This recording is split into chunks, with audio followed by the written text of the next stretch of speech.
Hello everyone, welcome to my new academy channel. जैसे कि मैं स्टार्ट करने जा रही हूँ एक नया चैप्टर जिसका नाम है लिविंग वर्ल्ड।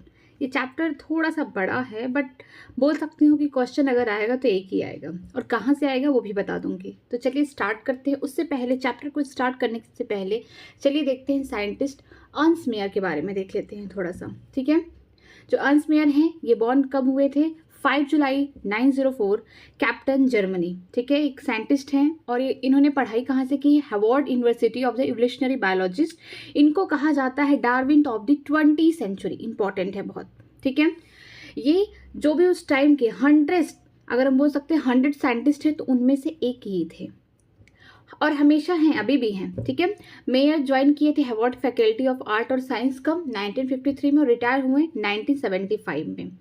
इसके अलावा इनके बारे में ये दिया गया है कि इन्होंने अपने पूरे करियर के टाइम 80 साल का जो इनका करियर था, इन्होंने रिसर्च किस पे किया है? ऑर्निथोलॉजी पे, बर्ड्स के ऊपर किया है, टैक्सोनॉमी, जो जियोग्राफी, इवोल्यूशन, ठीक है, systematic and the history and philosophy of the biology, इन पे इन्होंने काम किया है अपने पूरे करियर में 80 साल के।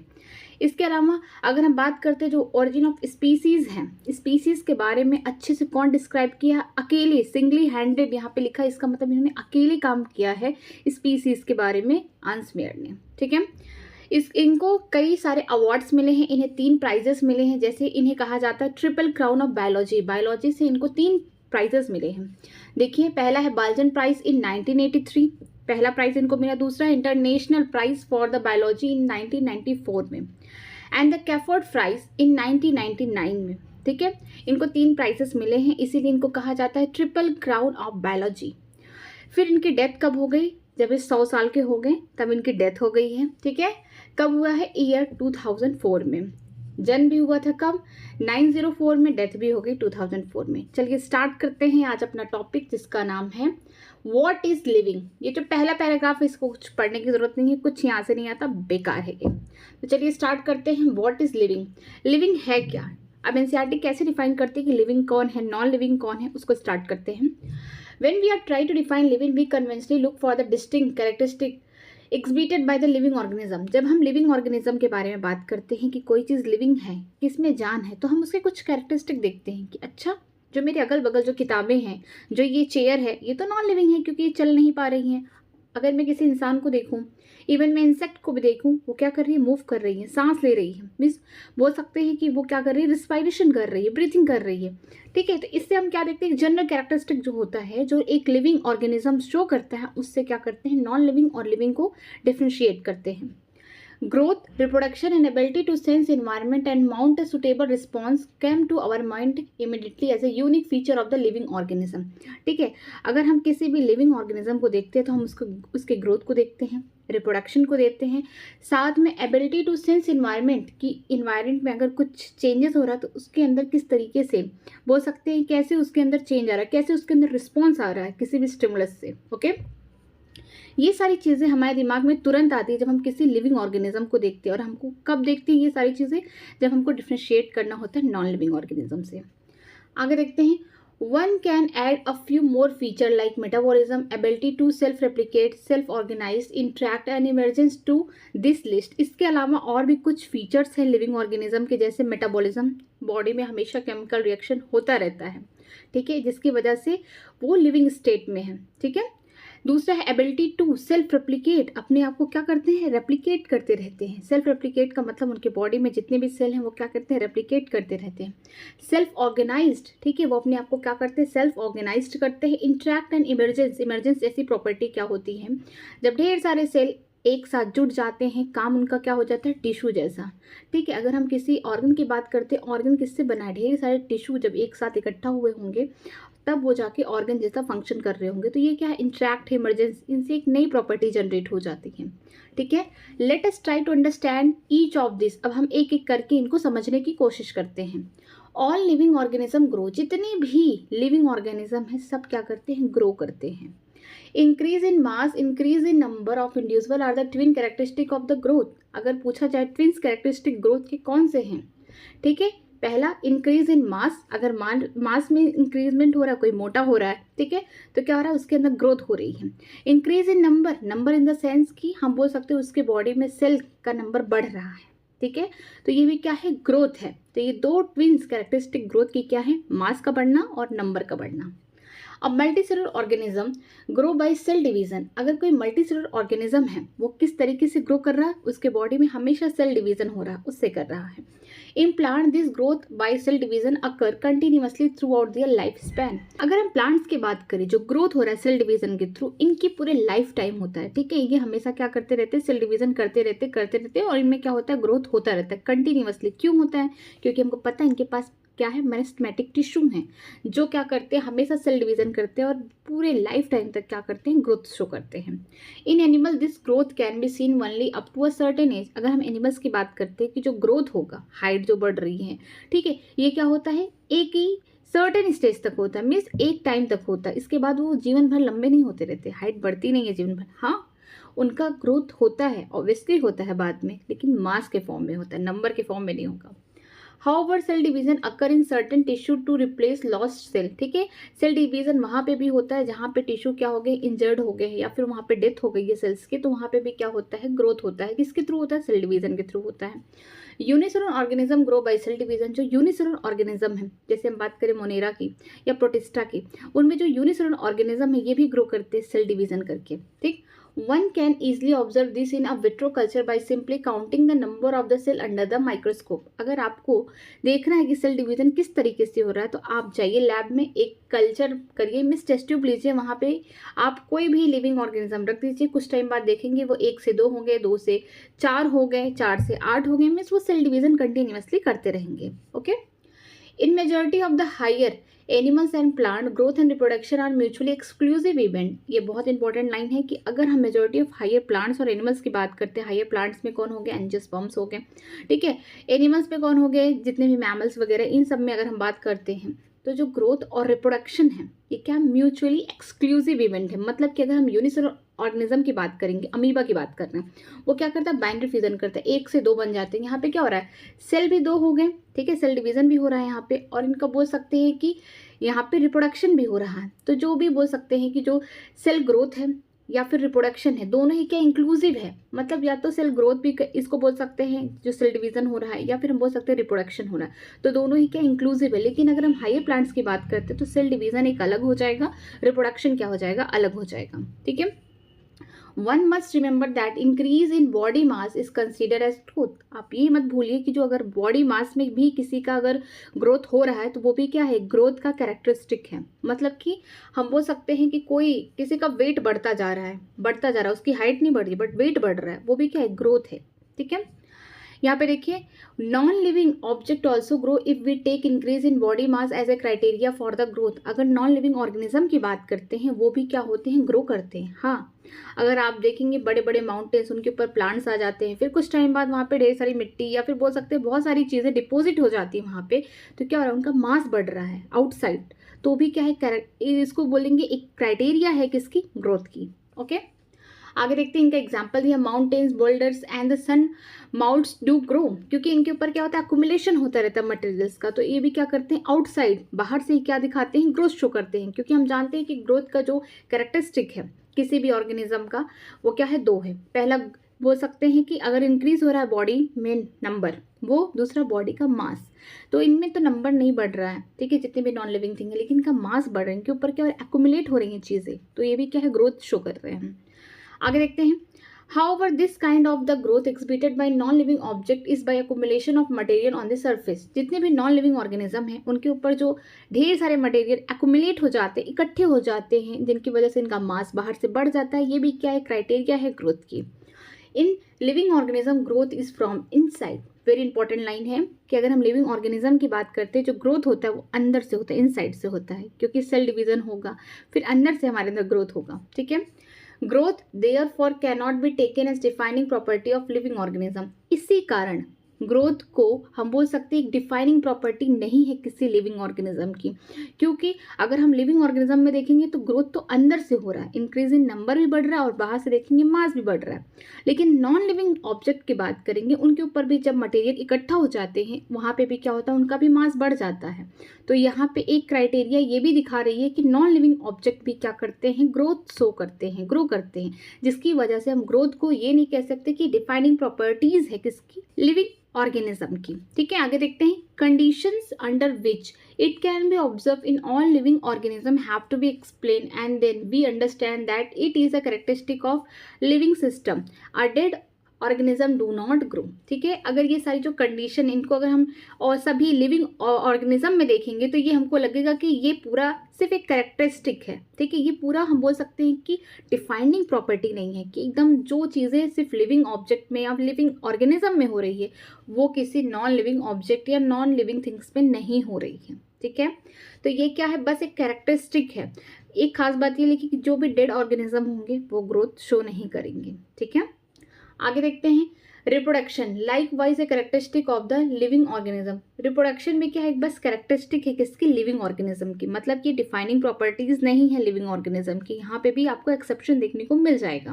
पहले वाले में क्या देखने को मिला कि जो नॉन लिविंग थिंग्स हैं वो भी ग्रोथ की क्राइटेरिया को फॉलो कर रहे हैं, जिसकी वजह से हम ग्रोथ को पूरा डिफाइनिंग फीचर नहीं बता सकते लिविंग ऑर्गेनिज्म का। ठीक है, आगे देखते हैं इनमें। In multicellular organism reproduction refers to the production of the progeny possessing feature more और less similar to those of the parents. अगर मल्टीसेलुलर ऑर्गेनिज्म की बात करते हैं, रिप्रोडक्शन का मतलब क्या है कि अपने जैसे ढेर सारे बच्चे पैदा करना, चाहे उनसे मैच कर रहे हैं या फिर नहीं कर रहे हैं। मतलब सेक्सुअल रिप्रोडक्शन भी हो सकता है, ए सेक्सुअल रिप्रोडक्शन भी हो सकता है। यहाँ पे लिखा गया है मोर और लेस सिमिलर। मोर सिमिलर का मतलब ए सेक्सुअल रिप्रोडक्शन कर रहे हैं, लेस सिमिलर का मतलब कि सेक्सुअल रिप्रोडक्शन कर रहे हैं, जिसकी वजह से आपको वेरिएबिलिटी देखने को मिल रही है। Invariably and implicitly we refers to sexual production. ठीक है, हम इनवेरेबली मतलब कि हम ये सारी चीज़ें छोड़ के जब भी हम रिप्रोडक्शन के बारे में बात करते हैं तो हमारे दिमाग में तुरंत कौन सा आता है, सेक्सुअल रिप्रोडक्शन की बात करते हैं। ठीक है, organism reproduce by A sexual mean also. ठीक है, जो ऑर्गेनिज्म है वो ए सेक्सुअल भी अपनाते हैं रिप्रोडक्शन करने में। Fungi multiply and spread easily due to the million of asexual spore they produces. अगर हम बात करते हैं फंजाई की तो ये ढेर सारे मिलियन ऑफ स्पोर बनाते हैं, बल्कि वो ए सेक्शुअल प्रोडक्शन करके बनाते हैं। ठीक है, in lower organism like yeast hydra we observe budding. ठीक है, अगर हम लोअर ऑर्गेनिज्म की बात करते हैं, ईस्ट जो कि एक फंगस है, हाइड्रा हम बोल सकते हैं सिलेंट्रेट का मेंबर है। इनमें क्या होती है, बर्डिंग होती है। बर्डिंग इन द सेंस कि अगर इनका एक पार्ट है तो इनके ऊपर एक छोटा सा और बड जैसा आ जाएगा। जब ये पूरी तरीके से मैच्योर हो जाएगा तो फिर से यहाँ से डिटैच होके जहाँ पे भी सरफेस पे गिरेगा यहाँ से फिर से यहाँ पे ईस्ट या फिर हाइड्रा यहाँ बनाना स्टार्ट कर देगा। ठीक है, तो इनमें क्या होता है, बडिंग होता है। ए सेक्सुअल रिप्रोडक्शन है ये। In planaria flatworm we observe true regeneration, that is the fragmented organism regenerate the lost part of its body and become new organism। अगर हम बात करते हैं प्लेनेरिया की, एक फ्लैटवॉर्म है। ठीक है, इसमें क्या होता है कि इसके अंदर ट्रू रीजनरेशन होता है। इसका ये पार्ट काट दो, ये काट दो, ये काट दो, ये काट दो, चाहे जहाँ से आप इसमें कटिंग लगा देंगे वही पार्ट फिर से दोबारा से एक नई प्लेनेरिया बना देगा। तो इनमें क्या होता है, ट्रू रीजनरेशन होता है। आप इनको 1000 पार्ट में काट के फेंक दो, ठीक है, लेकिन कि फिर से जो पार्ट है धीरे धीरे धीरे धीरे करके ऑर्गेनिज्म बना देंगे, फिर से प्लेनेरिया बना देंगे। तो ये भी क्या है, सेक्सुअल रिप्रोडक्शन है। ठीक है, आगे देखते हैं। सबसे इंपॉर्टेंट है fungi, filamentous algae and protonema of moss all easily multiply by fragmentation. ठीक है, फंजाई हो गए। फिलामेंटस एल्गी, फिलामेंटस एल्गी का मतलब जिसमें फिलामेंट्स पाए जाते हैं, यूरेथ्रिक स्पाइरो वगैरह ये सब हो गए। प्रोटीनेमा ऑफ मास, ठीक है, मॉसेस में ये सब इजीली मल्टीप्लाई किसके थ्रू करती है, फ्रेगमेंटेशन। मतलब इनके एक फ्रेगमेंट टूट गया, स्पाइरो वगैरह का एक फ्रेगमेंट टूट गया, वहाँ से दूसरा एक स्पाइरो वगैरह बन जाएगा। फंजाई का एक फ्रेगमेंट कहीं टूट गया तो वहाँ पे दूसरा फंगस आ जाएगा, मीन्स पूरी बॉडी बन जाएगी। तो इनमें क्या होता है, फ्रेगमेंटेशन होता है।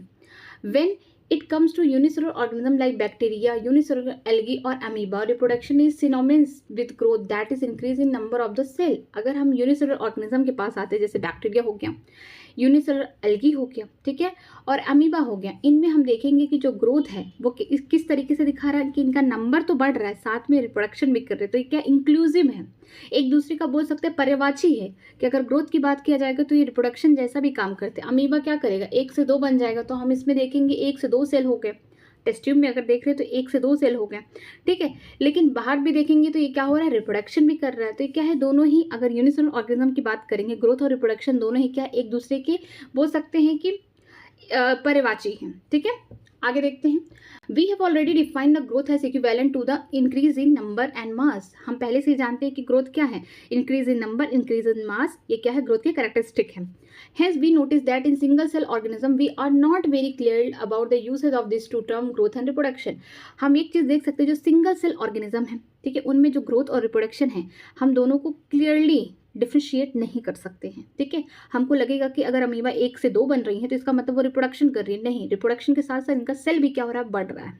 तो इस पे हम बोल सकते हैं कि जितने भी सिंगल सेल ऑर्गेनिज्म है इनमें हम ग्रोथ और रिप्रोडक्शन जैसे टर्म को ईजिली क्लेरिफाई नहीं कर सकते हैं। आगे देखते हैं। Further, there are many organisms which do not reproduce, like mule, sterile worker bee, infertile human couple, etc. कुछ ऐसे भी ऑर्गेनिज्म हैं, लिविंग ऑर्गेनिज्म ऐसे हैं, जैसे कि म्यूल्स हो गए, ठीक है, खच्चर, स्टेराइल वर्कर बी हो गए, ठीक है, ये भी, और साथ में कुछ ह्यूमन के कपल्स जो होते हैं इनफर्टाइल होते हैं, जो बच्चा नहीं पैदा कर सकते, ये तो लिविंग है बट रिप्रोडक्शन नहीं कर सकते। तो ये क्या हो गया, यहाँ पे एक्सेप्शन हो गया कि रिप्रोडक्शन भी पूरी तरीके से डिफाइनिंग प्रॉपर्टी नहीं है किसकी, लिविंग ऑर्गेनिज्म की। Hence, reproduction also cannot be all-inclusive defining characteristic of living organism. इसी कारण से mule, sterile worker bee, infertile human couple, यही सब कारणों की वजह से जो बोल सकते हैं रिप्रोडक्शन ये पूरी तरीके से डिफाइनिंग प्रॉपर्टीज नहीं बन पाई, क्योंकि लिविंग ऑर्गेनिज्म की ये कैरेक्टरिस्टिक्स तो हैं। ठीक है, of course no non living object is capable of the reproducing और रिप्लिकेटिंग बाय इटसेल्फ। ये बात तो एकदम सही है कि जितने भी नॉन लिविंग ऑब्जेक्ट से ना वो खुद को रिप्रोड्यूस कर सकते हैं ना रेप्लिकेट कर सकते हैं खुद से, बट ये 3 एग्जाम्पलों के कारण क्या हुआ, रिप्रोडक्शन भी हो गया कि बस कैरेक्टरिस्टिक तक रह गया, डिफाइनिंग प्रॉपर्टीज नहीं बन पाया। आगे देखते हैं। Another characteristic of the life is metabolism. एक दूसरी कैरेक्टरिस्टिक है लाइफ की, कौन है, metabolism. All living organism are made up of chemical. जितने भी लिविंग ऑर्गेनिज्म है सब किससे बने हुए हैं, केमिकल से बने हुए हैं। This chemical are small big belonging to various classes, size, function etcetera are constantly being made and change into some other biomolecule. ये जो केमिकल होती हैं छोटे बड़े, ठीक है, बहुत डिफरेंट क्लासेस की, साइजेस की होती हैं। ठीक है, इसके अलावा ये जो केमिकल से आगे चल के रिएक्शन करके दूसरे बायोमोलिक्यूल्स में भी बदल जाती हैं। This conversion are the chemical reaction और मेटाबॉलिक रिएक्शन। जो ये कन्वर्जन है, ठीक है, कोई बायोमोलिक्यूल सबस्ट्रेट किसी प्रोडक्ट में बन रहा है तो ये जो कन्वर्जन है इसे हम क्या बोलते हैं, मेटाबॉलिक रिएक्शन या फिर chemical reaction. There are thousand of the metabolic reaction occurring simultaneously inside all the living organism, be they unicellular और मल्टीसेलुलर। ठीक है, अगर हम बात करते हैं किसी भी लिविंग ऑर्गेनिज्म के अंदर हजारों तरीके की मेटाबॉलिक रिएक्शन एक साथ होती हैं। मीन्स कि हम बोल सकते हैं अगर कोई ह्यूमन है उसके बॉडी में कम से कम एक साथ हजारों केमिकल रिएक्शन हो रही होगी। तो जितनी भी लिविंग ऑर्गेनिज्म है, चाहे यूनिसेलुलर चाहे मल्टीसेलुलर, उनकी बॉडी में एक साथ हजारों केमिकल रिएक्शन होता है। आगे देखते हैं। ऑल दी प्लांट्स, देखिए यहाँ पे बहुत इंपॉर्टेंट लाइन है, all the plants, animal, fungi, microbe Expeed the metabolism. जितने भी प्लांट्स होंगे, एनिमल्स जितने होंगे, जितने फंजाई होंगे, जितने माइक्रोब्स होंगे जो हमें दिखते नहीं हैं आंखों से, वो भी उनके अंदर क्या हो रहा है, मेटाबॉलिज्म हो रहा है, मीन्स केमिकल रिएक्शन हो रहा है। The sum of the total all the chemical reaction occurring in our body is called metabolism. जितनी भी केमिकल रिएक्शन हो रही है, कैटाबॉलिज्म हो रहा है, कुछ टूट रहा है, ठीक है, कुछ बन रहा है, एनाबॉलिज्म हो रहा है। अगर हम इनको क्या कर दें, सबको इकट्ठा हम क्या कर दें, इनको जोड़ दें, तो क्या हो गया, मेटाबॉलिज्म। मतलब मेटाबॉलिज्म इक्वल टू होता है कैटाबॉलिज्म, कुछ टूट रहा है, कोई बायोमोलिक्यूल टूट रहा है छोटे छोटे अपने प्रोडक्ट्स में, या फिर एनाबॉलिज्म, किसी चीज़ से कोई प्रोडक्ट बन रहा है। अगर हम सबको जोड़ दें तो ये क्या हो गया, एक साथ मेटाबॉलिज्म हो गया। No non living object exhibit metabolism. कोई भी नॉन लिविंग ऑब्जेक्ट के अंदर कोई भी केमिकल रिएक्शन नहीं होता है। Metabolic reaction can be demonstrated outside the body in cell free system. ठीक है, जो मेटाबॉलिक रिएक्शन है इसको अगर हमें देखना होगा तो हम बाहर देख सकते हैं, लैब में देख सकते हैं, ठीक है, टेस्ट ट्यूब में देख सकते हैं। And isolated metabolic reaction outside the body of organism perform in a test tube is neither living और नॉन लिविंग थिंग। जो भी मेटाबॉलिक रिएक्शन बॉडी के बाहर हो रहा है, लैब में हो रहा है, टेस्ट ट्यूब में हो रहा है, ना ही उसमें जो थिंग्स यूज की गई हैं, जो बोल सकते हैं जो मटेरियल है, ना ही लिविंग है ना ही नॉन लिविंग है। Hence while the metabolism is defining feature of all the living organism without exception, isolated metabolic reaction in vitro are not living thing but surely living reaction। इसी कारण से इसमें कोई एक्सेप्शन नहीं है। मेटाबॉलिज्म में सारे प्लांट्स में और एनिमल में हो रहा है, माइक्रो फंजाई सब में हो रहा है, इनमें कोई एक्सेप्शन नहीं है। अगर हम इसको बाहर आइसोलेट करके विट्रो कल्चर कराते हैं, ठीक है, लैब में कल्चर करा के देखते हैं तो इनमें कोई भी रिएक्शन नहीं है। जो थिंग्स हैं वो क्या है, नॉन लिविंग है, लेकिन जो रिएक्शन ये श्योरली क्या है, लिविंग रिएक्शन है, कि जैसे ही बॉडी में जो रिएक्शन हो रहे हैं सेम रिएक्शन का हो रहा है टेस्ट ट्यूब में हो रहे हैं। ठीक है, hence cellular organisation of the body is the defining feature of life form. जिसी वजह से क्या बोला जाता है कि जो सेलुलर ऑर्गेनाइजेशन है बॉडी की, ये क्या है, डिफाइनिंग फीचर है लाइफ फॉर्म के। आगे चलते हैं। Perhaps the most obvious and technically complicated feature of all living organisms is this ability to sense their surrounding or environment and response to these environmental stimuli, which could be physical, chemical और biological। इसके अलावा देखिए, शायद कुछ ऐसे obviously कुछ ऐसे technically complicated things हो जाएं, किसके साथ, लिविंग ऑर्गेनिज्म के साथ, जैसे उनके सराउंडिंग जहाँ इन्वायरमेंट में रह रहे हैं, ठीक है, तो ये क्या करेंगे, रिस्पॉन्स करेंगे, जो भी स्टिमुलस अकॉर्डिंग टू कहाँ से आ रहा है, इन्वायरमेंट से आ रहा है। तो इनके अंदर कैपेबिलिटी होगी जितने भी लिविंग ऑर्गेनिज्म है कि उसका रिस्पॉन्स करें। मान लीजिए जिस इन्वायरमेंट में अचानक से ठंड बढ़ गई तो क्या होगा, उसके अगेंस्ट रिस्पॉन्स करेंगे। अगर ठंड बढ़ गई है अचानक से, इन्वायरमेंट में टेम्परेचर क्या हो गया, लो हो गया है, तो ऐसा करेंगे कि बॉडी का टेम्परेचर मेंटेन करेंगे। मीन्स जो भी स्टिमुलस होगा इन्वायरमेंट से उसका रिस्पॉन्स करेंगे। ठीक है, चाहे फिजिकल हो सकता है, केमिकल हो सकता है, बायोलॉजिकल हो सकता है, कुछ भी हो सकता है। We sense our environment through our sense organ. हम अपने इन्वायरमेंट को कैसे सेंस करते हैं, अपने सेंस ऑर्गन में। हमारा स्किन भी क्या है, सेंस ऑर्गन है, बहुत सेंसिटिव है। ठीक है, अगर हीट ज़्यादा पड़ेगी तो पता चलेगा, ठंड ज़्यादा है तो भी पता चलेगा। ठीक है, plant response to external factor like light, water, temperature, other organism, pollutant etcetera. Plant भी एक्सटर्नल जो फैक्टर है, चाहे लाइट हो गया, वाटर, टेम्परेचर और अदर ऑर्गेनिज्म, जो भी पॉल्यूशन वगैरह है, सब पे क्या करते हैं, रिस्पॉन्स शो करते हैं, मतलब वो भी सेंसिटिव हैं। All organisms from prokaryote to most complex eukaryote can sense and respond to the environmental cue। जितने भी ऑर्गेनिज्म हैं, चाहे प्रोकैरियोट्स की बात करते हैं, वन सिंगल सेल से बने हैं, और कहाँ तक, most complex eukaryote. Most complex eukaryote का मतलब है कि हम बात करते हैं ह्यूमन तक, सारी जितने भी ऑर्गेनिज्म में जो भी इन्वायरमेंट में स्टिमुलस होगा उसका रिस्पॉन्स करेंगे। ठीक है, photo period affect the reproduction is seasonal breeder. ये बहुत इंपॉर्टेंट लाइन है कि जो फोटो पीरियड है ये अफेक्ट करती है किस में है, रिप्रोडक्शन जो करते हैं सीजनल ब्रीडर में, जो सीजन वाइज क्या करते हैं, ब्रीडिंग करते हैं, रिप्रोडक्शन करते हैं, चाहे वो प्लांट हो या फिर एनिमल्स हो। ठीक, all the organism handle chemical entering their body. जितनी भी ऑर्गेनिज्म है उनकी बॉडी में जो भी केमिकल जा रहे हैं उनको क्या करते हैं, हैंडल करते हैं। All organism therefore are aware of their surrounding. जितनी भी ऑर्गेनिज्म है उनके सराउंडिंग में जो भी चेंज हो रहा है, उनके इन्वायरमेंट में जो भी चेंज हो रहा है, उसका क्या करते हैं, रिस्पॉन्स करते हैं, उनको पता रहता है, अवेयर रहते हैं। Human being, important line, human being is the only organism who aware himself, that is self consciousness. ठीक है, ह्यूमन बीइंग ऐसे इंसान होते हैं कि अपने इन्वायरमेंट के अकॉर्डिंग अवेयर तो होते हैं, लेकिन अपने ऊपर भी क्या होते हैं, सेल्फ कॉन्शियस होते हैं। मीन्स उनको पता है कि जो भी इन्वायरमेंट में स्टिमुलस हो रहा है उसका किस तरीके से रिस्पॉन्स करना। मीन्स इनके पास इतना दिमाग होता है कि तुरंत हमें फॉरन क्या कर लेना है, तो क्या होते हैं, सेल्फ कॉन्शियसनेस होते हैं। ठीक है, consciousness therefore become the defining property of living organism. जो कॉन्शियसनेस है ये एक डिफाइनिंग प्रॉपर्टी किसी भी लिविंग ऑर्गेनिज्म की। आगे देखते हैं, when it comes to human being it is all the more difficult to define the living state. जब ये बातें कॉन्शियसनेस वाली बातें जब लिविंग थिंग्स पे अप्लाई की जाती है तो कभी कभी क्या होता है, बहुत मुश्किल होता है कि लिविंग स्टेट को डिफाइन करना। ठीक है, we observe the patient lying in coma in hospital virtually supported by the machine which replace the heart और लंग्स। जब कोई पेशेंट कोमा में हो, ठीक है, वो पूरे मशीन के ऊपर डिपेंड है। ठीक है, चाहे उसमें रिप्लेस किया गया हार्ट को या फिर लंग्स को, तो हम इसे क्या कह सकते हैं कि जो पेशेंट है वो डेड है या फिर लिविंग है। ठीक है, the patient is otherwise brain dead, कि उसका दिमाग की डेथ हो गई है, ब्रेन डेड हो गया। ठीक है, the patient has no self consciousness, उसके पास कोई भी सेल्फ कॉन्शियसनेस नहीं है क्योंकि वो कोमा में है, तो उसकी बॉडी कोई भी एक्टिविटी शो नहीं कर रही है, पूरा उसमें बस बोल सकते हैं सांसें चल रही हैं, बाकी वो किसी चीज़ का, कोई भी जो भी स्टिमुलस है, किसी चीज़ का कोई रिस्पॉन्स नहीं कर रहा है। ठीक है, are such patient who never come back to normal life, living और नॉन लिविंग थिंग। अब आप सोच के बताइए कि जो पेशेंट कभी भी अपनी नॉर्मल लाइफ को नहीं जी पाएंगे दोबारा से, वो लिविंग है या फिर नॉन लिविंग है। ठीक है, in higher classes you will come to know that the all living phenomena are due to underlying interaction। आप हायर क्लासेस में जाएंगे तो आपको पता चलेगा कि जो लिविंग थिंग्स के जो फिनोमिना है ये क्या है, इंटरेक्शन के अकॉर्डिंग लाई करते हैं। Properties of tissue are not present in constituent cell but arises as the result of interaction among the constituent cell. ठीक है, सेल हम जानते हैं, अब ढेर सारे जब सेल एक साथ इकट्ठा हो जाएंगे तो क्या बन जाएगा, टिश्यू बन जाएगा। तो जो प्रॉपर्टीज होंगी टिश्यू की वो एक सेल में नहीं प्रेजेंट होगा, लेकिन जो टिश्यू है वो किससे बना हुआ है, ढेर सारे सेल के इकट्ठा होने से, इंटरेक्ट होने से। ठीक है, similarly the property of cellular organelles are not present in the molecular constituent of the organelles but arises as the result of interaction among the molecular component comprises the organelles। इसी तरीके से जो cellular organelles हैं, cell के अंदर ढेर सारे जो ऑर्गेनल्स हैं उनकी जो प्रॉपर्टी है ये नहीं प्रेजेंट होगी, किसमें, जो मोलिकुलर कंस्टिट्यूएंट है उनमें नहीं प्रेजेंट होगी, बट जो सेलुलर ऑर्गेनल्स है वो किससे बने हुए हैं, ढेर सारे मोलिकुलर कंपोनेंट एक साथ इकट्ठा हो गए तब जाके एक ऑर्गेनल बना। ठीक है, तो इंट्रैक्शन हुआ। These interaction result in emergent property at the higher level of organization। ये जो इंट्रैक्शन वाली प्रॉपर्टी है इसकी वजह से क्या होता है, इमर्जेंट प्रॉपर्टी अराइज होती है। ठीक है, किस में देखने को मिलता है, हायर लेवल ऑफ ऑर्गेनाइजेशन में देखने को मिलता है। This phenomena is true in the hierarchy of the organisational complexity at all level. ये जो फिनोमिना है ये ट्रू है कब, जब हम हायरार्ची पढ़ते हैं, ऑर्गेनाइजेशनल कॉम्प्लिसिटी है डिफरेंट डिफरेंट लेवल में, वहाँ पे हमको ये फिनोमिना समझ में आता है, कौन सा, इमर्जेंट प्रॉपर्टी का।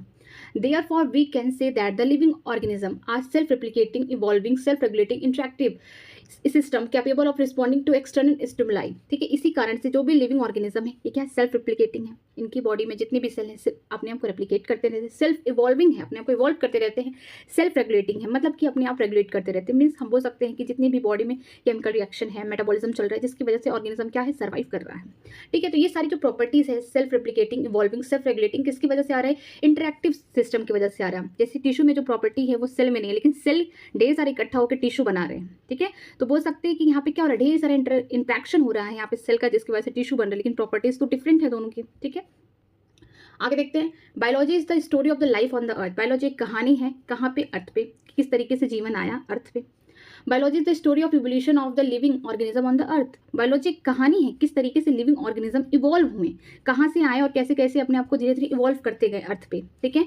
All organism present, past and future are link to one another by the sharing of the common genetic material, but to varying degree. जितने भी ऑर्गेनिज्म है, चाहे प्रेजेंट में है, चाहे पास्ट में रह चुके होंगे, चाहे फ्यूचर में आने वाले होंगे, ठीक है, एक दूसरे से लिंक है, किसकी वजह से, जेनेटिक मटेरियल की वजह से लिंक है। अब बट वेरिंग डिग्री का मतलब किसी के पास आरएनए होगा, किसी के पास डीएनए होगा, जेनेटिक मटेरियल तो यही है, बट सब कॉमन होंगे, एक दूसरे से जुड़े होंगे, किसकी वजह से, उनके जेनेटिक मटेरियल की वजह से। आगे चलते हैं, आगे क्या है, diversity in the living world. कितनी डाइवर्सिटी है किसमें, लिविंग वर्ल्ड में, ठीक है। डाइवर्सिटी का मतलब विभिन्नताएं, कितने डिफरेंट टाइप के ऑर्गेनिज्म प्रेजेंट है कहाँ पे, लिविंग वर्ल्ड में या फिर अर्थ पे, ठीक है। आगे देखते हैं, यहाँ पे स्टार्ट करते हैं यहाँ से, ठीक है, क्योंकि ये सारी बातें यही दी गई हैं कि अगर आप फॉरेस्ट में जाते हैं या फिर आपके आसपास डिफरेंट टाइप के प्लांट्स, एनिमल, इंसेक्ट या डिफरेंट टाइप के ऑर्गेनिज्म देखने को मिलेंगे, डिफरेंट स्पीसीज के देखने को मिलेंगे ऑर्गेनिज्म। तो चलिए देखते हैं बायोडाइवर्सिटी होता क्या है। The number of the species that are known and describe range between 1.7 to 1.8 million, ठीक है। दिस रिफर्स टू बायोडाइवर्सिटी और the number and the type of organism present on the earth. जो भी स्पीसीज आप अपने अगल बगल देखते हैं, चाहे प्लांट हो, इंसेक्ट हो, माइक्रोब से कुछ भी स्पीसीज हो अर्थ पे, तो अभी तक साइंटिस्ट ने इतना ही जाना है या फिर इतने ही रेंज तक डिस्क्राइब हुआ, कितना, 1.7 मिलियन टू 1.8 मिलियन, मतलब कि 17 से 18 लाख तक, ठीक है। बायोडाइवर्सिटी क्या है, नंबर, कितने भी नंबर ऑफ ऑर्गेनिज्म प्रेजेंट है, कितने टाइप के ऑर्गेनिज्म प्रेजेंट है कहाँ, अर्थ पे, हम क्या बोलते हैं, बायोडाइवर्सिटी। अब तक साइंटिस्ट ने कितना जाना है, और स्पीसीज को 1.7 मिलियन से 1.8 मिलियन तक ही जाने गए हैं, उनको डिस्क्राइब किया गया है। आगे देखते हैं, आगे दिया है, we should remember that as we are explore new area and even older one, the new organism are continuously being identify. अगर आप पुरानी एरिया छोड़ के, जहाँ पे अभी हैं, कहीं दूसरी जगह जा रहे हैं, नई एरिया में जा रहे हैं, तो आप वहाँ पे देखेंगे नए ऑर्गेनिज्म और एडेड होते जाएंगे, ठीक है। मतलब कि डिफरेंट टाइप के और ऑर्गेनिज्म आपको देखने को मिलेंगे, मतलब बायोडाइवर्सिटी को दिखा रहा है कितना एक्सप्लोर हो रहा है। As stated earlier, there are millions of the plant animal in the world. We know that the plant and animal in their own area by their local name. जैसे कि हम जानते हैं कि इतने सारे प्लांट्स हैं, मिलियन ऑफ प्लांट हैं, एनिमल स्पीसीज है, लेकिन उस एरिया में उसका खुद का नाम होगा, ठीक है। वर्ल्ड में बहुत सारी जगह है जहाँ पे प्लांट्स का कहीं दूसरा नाम होगा, एनिमल का कहीं कुछ दूसरे नाम से पुकारते होंगे, मतलब कि बहुत डिफिकल्टी होगी उनको कहीं दूसरी जगह डिस्क्राइब करने में। This local name would vary from place to place even within the country. ये जो लोकल नेम है किसी भी प्लांट का, एनिमल का, किसी भी स्पीसीज का, ये क्या होता है, वेरी करता है, ठीक है, बदलता रहता है। अगर डिफरेंट कंट्री के डिफरेंट पार्ट में जाएंगे या डिफरेंट बोल सकते प्लेस में जाएंगे, यहाँ पे क्या होगा, लोकल नेम वेरी करेगा।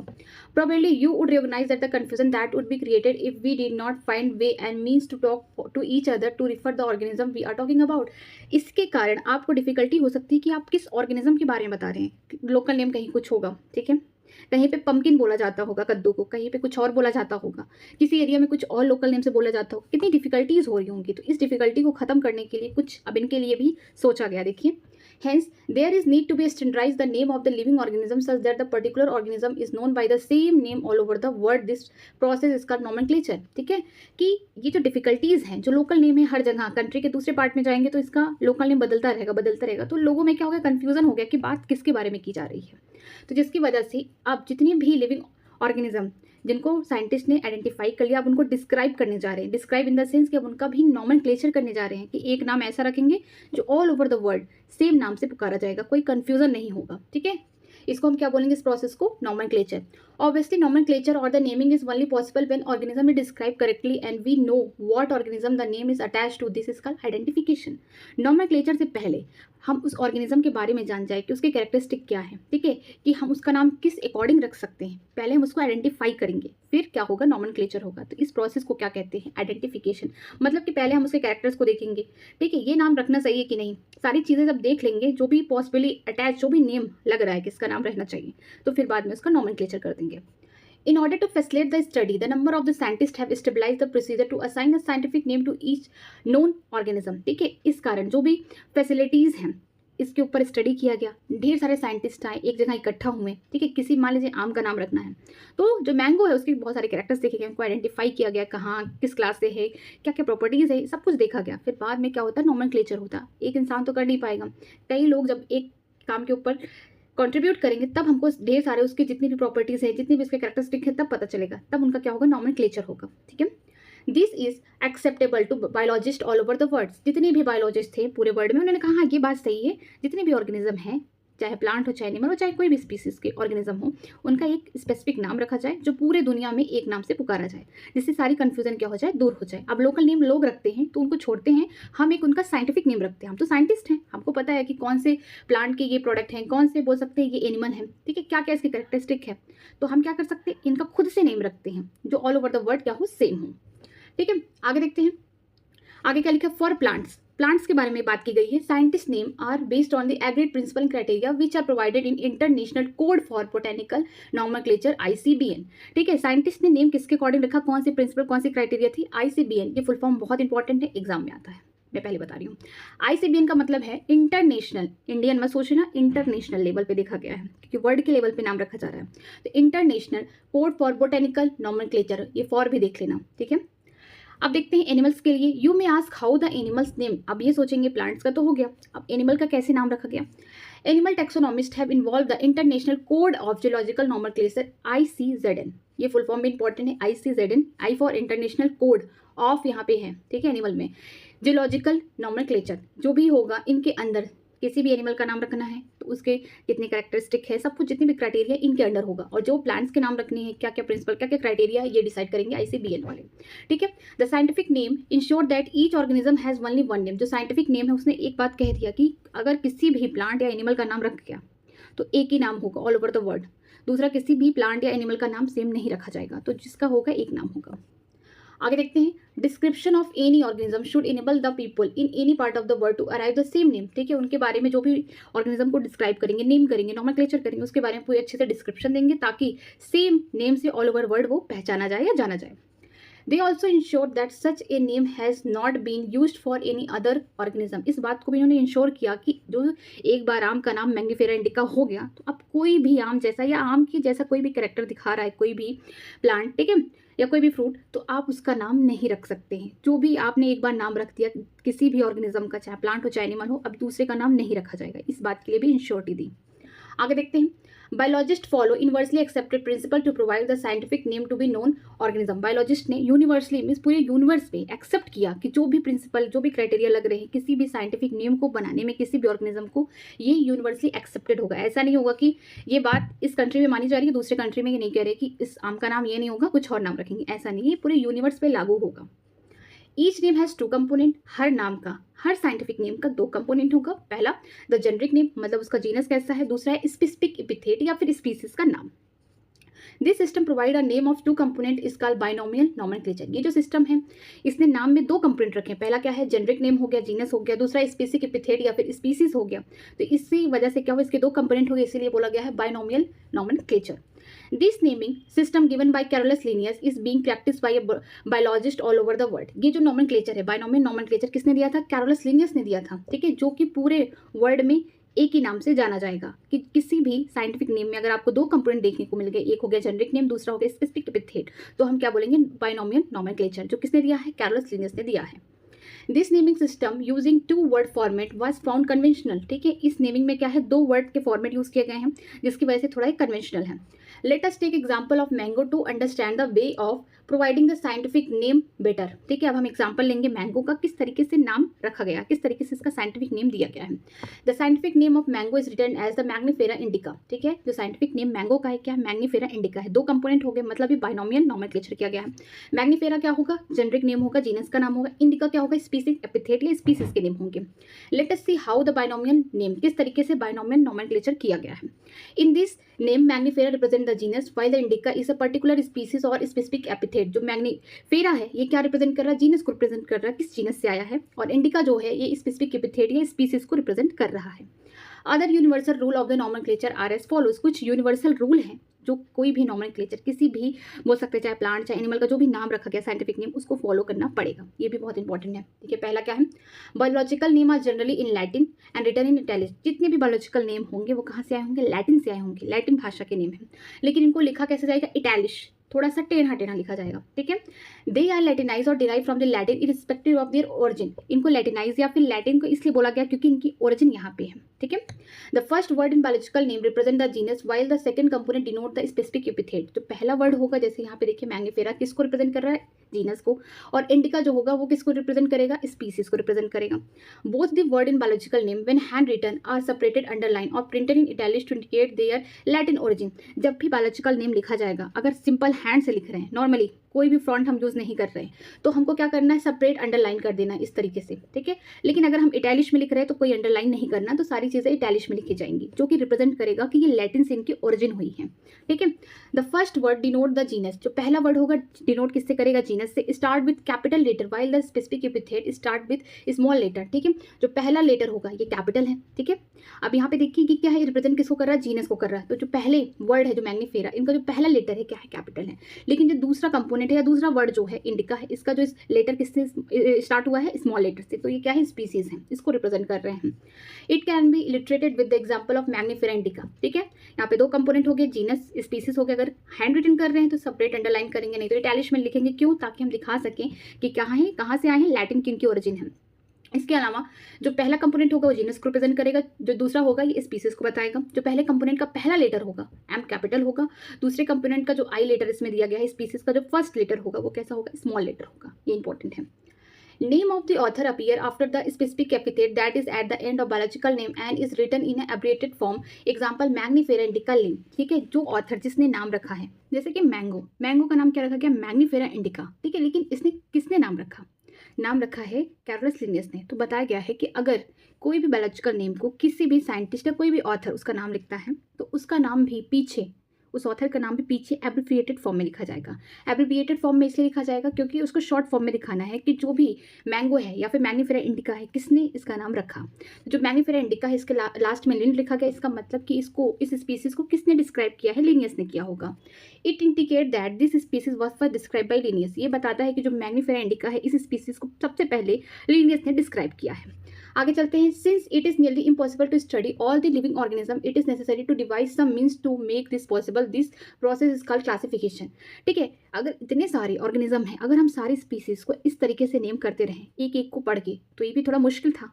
तो क्या किया गया कि जितने भी लिविंग ऑर्गेनिज्म हैं उनको क्लासिफिकेशन करने के लिए कुछ ऑब्जर्वेबल कैरेक्टर्स को देखकर, मैं बोल सकती हूँ उसके कैरेक्टरिस्टिक देखकर उसके अकॉर्डिंग उनको क्या किया गया, क्लासीफाई किया गया, जो कि ईजी होगा। अगर हम किसी के कैरेक्टर्स को जान जाएंगे तो इससे क्या होगा कि जितने भी एनिमल्स या जितने भी ऑर्गेनिज्म उस कैरेक्टर को फॉलो करते हैं तो हम उनके बारे में स्टडी इजीली कर लेंगे। तो ये क्या हो गया, क्लासिफिकेशन का एक नया क्राइटेरिया हो गया।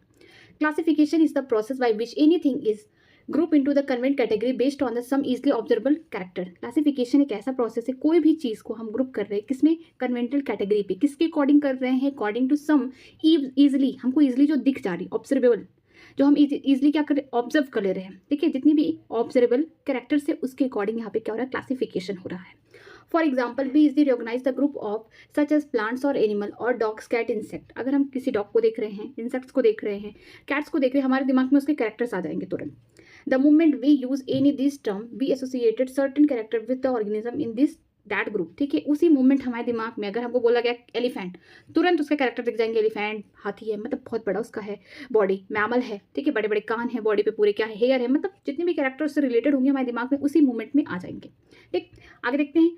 आगे लिखा गया what image do you see when you talk about dog. अगर आप डॉग के बारे में सोचते हैं तो आपके दिमाग में कौन सा इमेज आएगा, जितने भी उसके कैरेक्टर्स होंगे वो दिखेंगे। Obviously each one of us will see dog not the cat. ठीक है, अगर डॉग की बात करेंगे तो आप डॉग के बारे में सोचेंगे, कैट्स के बारे में तो नहीं सोचेंगे। Now if we are talk about एरेस्ट्रियन we know what are talking about. जब हम एरेस्ट्रियंस के बारे में बात करेंगे तो हमारे दिमाग में उसी का फिगर आएगा।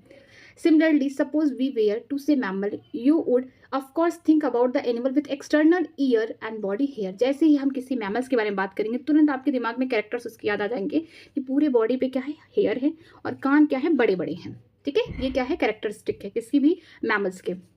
Likewise, in plant we try to talk about wheat, the picture of each our mind will be of the wheat, not of the rice or any other plant. अगर हम wheat के बारे में बात करते हैं प्लांट्स के में, तो wheat का ही हमारे दिमाग में इमेज आएगा, हम उसके कैरेक्टर्स को ही अपने मन में सोचेंगे, ना कि हम दूसरे प्लांट्स के बारे में सोचेंगे, चाहे राइस हो गया चाहे कोई और प्लांट हो गया.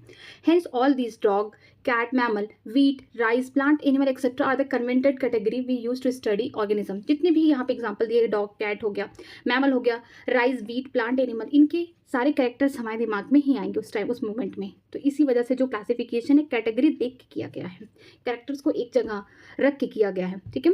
The scientific term of these category is taxa. मतलब कि जो कैट है, मैमल है, वीट है, राइस है, जितने भी एग्जाम्पल जो भी दिए गए हैं वर्ड्स के, इनको हम इस कैटेगरी को क्या बोलेंगे, टैक्सा कहेंगे. ठीक है. Here you must recognise that taxa can indicate category at very different level. जो भी टैक्सा है ये डिफरेंट डिफरेंट कैटेगरी के डिफरेंट लेवल पे आपको देखने को मिलेंगे. Plant also form taxa. Plant भी एक टैक्सा है, एक कैटेगरी अपनी खुद की होगी उसकी. Wheat is also taxa. Similarly animal, mammal, dog all are taxa. ठीक है. सारे जो भी वर्ड्स बोले गए हैं ये सब क्या है, टैक्सा है. ठीक है. किस में है, मतलब बोल सकते हैं कि बायोलॉजी में हम टैक्सा बोलते हैं. But you know that the dog is mammal, mammal are the animal, and therefore animal, mammal, dog represent the taxa at different level. ठीक है. हम जानते हैं कि डॉग क्या है, मैमल है, मैमल क्या होते हैं, एनिमल्स होते हैं. तो मैमल भी एक टैक्सा हो गया बायोलॉजी में. ठीक है. डॉग भी टैक्सा हो गया, एनिमल भी टैक्सा हो गया. ये क्या हो गया, टैक्सा हो गया डिफरेंट लेवल पे. मतलब पहले एनिमल जो होगा एक सबसे बड़ा टैक्सा होगा, उसके अंदर कौन आएंगे, मैमल्स आएंगे. मैमल्स में भी कौन आएगा, डॉग्स आएंगे. बहुत ढेर सारे मैमल्स होते हैं, बट इसमें डॉग्स का एग्जाम्पल दिया गया. तो ये क्या है कि टैक्सा एट डिफरेंट लेवल्स पे देखने को मिलेगा आपको. आगे देखते हैं. Hence based on the characteristic all living organism can be classified into different taxa. This process of the classification is called taxonomy. ठीक है. बेस्ड ऑन द कैरेक्टरिस्टिक को देखकर उसके आधार पर जितने भी ऑर्गेनिज्म है ये क्लासिफाइड किए गए डिफरेंट टैक्सा को, इसे हम क्या बोलते हैं, टैक्सोनॉमी कहते हैं. External and internal structure along with the structure of the cell, development process and ecological information of organism are essential and form the basic of the modern taxonomic study. ठीक है. किसी भी ऑर्गेनिज्म का हम बोल सकते हैं एक्सटर्नल स्ट्रक्चर कैसा है, बाहर से दिखने में कैसा है, इंटरनल स्ट्रक्चर कैसे होंगे, इसके अलावा सेल का स्ट्रक्चर कैसा है, किस तरीके का डेवलपमेंट प्रोसेस है, इकोलॉजिकल इन्फॉर्मेशन देखेंगे ऑर्गेनिज्म के बारे में, जो भी सारी जानकारी होंगी उनको किसके अकॉर्डिंग हम देख रहे हैं, उसके कैरेक्टर के अकॉर्डिंग में देख रहे हैं. और ये किसका बोल सकते हैं, किसका बेसिस है, मॉडर्न टैक्सोनॉमिक स्टडी की जाती है. जो मॉडर्न टैक्सोनॉमी उसका आधार है. Hence characterisation, identification, classification, nomenclature are the process that are basis to the taxonomy. Taxonomy का जो बेसिक आधार कौन है, कैरेक्टराइजेशन. पहले कैरेक्टर को इकट्ठा करिए, आइडेंटिफिकेशन करिए कि कौन से कैरेक्टर में ये जो ऑर्गेनिज्म है, चाहे प्लांट चाहे एनिमल, बिलोंग कर रहा है, वहाँ पे रखिए. फिर इसका क्लासिफिकेशन करिए. ठीक है. क्लासीफाई कर दीजिए अलग अलग करके, उसके जो भी कैरेक्टर मैच कर रहे हैं उस अकॉर्डिंग क्या करिए, क्लासीफाई करके फिर बाद में नामकरण कर दीजिए. तो कैरेक्टराइजेशन हो गया. ठीक है. पहले कैरेक्टर को ढूंढिए फटाफट, आइडेंटिफाई करिए कि कौन कौन से कैरेक्टर मिल रहे हैं. ठीक है. क्लासीफाई करिए कि ये सारे कैरेक्टर्स हो गए, तो अलग अलग जो भी ऑर्गेनिज्म है उनको उनके कैरेक्टर अकॉर्डिंग क्या करना है, अलग अलग कैरेक्टर्स के अकॉर्डिंग उनको रख देना है. फिर इसके बाद नॉमेनक्लेचर करिए. ये चारों क्या हैं, बेसिक हैं, इसके टैक्सोनॉमी के बेस हैं. ठीक है. Taxonomy is not something new. Taxonomy कोई नई चीज़ नहीं है. Human have always been interesting in knowing more and more about the various kind of organism, particularly with the reference to their own uses. Human being हमेशा से जानने में इतना ज़्यादा विश्वास रखता है, उसके अंदर इतनी क्यूरियोसिटी है. ठीक है. कि ऑर्गेनिज्म के बारे में जानना, किस तरीके से चीज़ें इवॉल्व हो रही हैं. ठीक है. किस तरीके से एवोल्यूशन हो रहा है, वो बहुत ज़्यादा इंटरेस्टिंग है इन सब चीज़ों में. तो क्या पर्टिकुलरली उसके ही रेफरेंस में ये सारी चीज़ें उसके ही यूज़ में रखी गई हैं, टैक्सोनॉमी. ठीक. In the early day human being needed to find sources of their basic need, food, clothing and shelter. शुरुआत के दिनों में, एकदम शुरुआत के दिनों में ह्यूमन क्या करता था कि पहले बेसिक चीज़ें देखता था, खाने के लिए खाना, पहनने के लिए कपड़ा, रहने के लिए ठिकाना. ठीक है.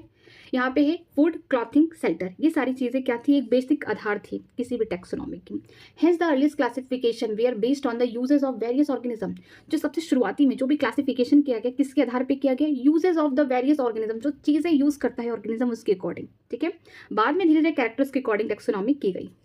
Human being were since long not only interested in knowing more about different kind of organism and their diversity but also the relationship among them. This branch of the study was refers to as systematism. ठीक है. Human ना ही केवल character पे विश्वास करता था, ये भी देखता था कि एक ऑर्गेनिज्म से दूसरे ऑर्गेनिज्म का क्या रिश्ता है. ठीक है. ये रिश्ता क्या कहलाता है, कि अर्थ पे ही रह रहे हैं, डिफरेंट टाइप की वैराइटीज़ के ऑर्गेनिज्म देखने को मिल रहे हैं, प्लांट, एनिमल, बहुत टाइप के यहाँ पे बायोडाइवर्सिटी देखने को मिल रही है. तो क्या इनका क्या रिश्ता है एक दूसरे से, इस पर भी विश्वास रखता था. जो रिलेशनशिप है, ठीक है, जो ब्रांच है जिसमें स्टडी करते हैं रिलेशनशिप के बारे में, इसमें क्या बोलते हैं, systematics. The word systematic is derive from the Latin word systema which mean systematic arrangement of organism. जो वर्ड सिस्टमैटिक है ये कहाँ से लिया गया है, डिराइव कहाँ से किया गया, लैटिन वर्ड से किया गया, जिसका मतलब क्या है सिस्टमा। सिस्टमा का मतलब होता है systematic arrangement of the organism.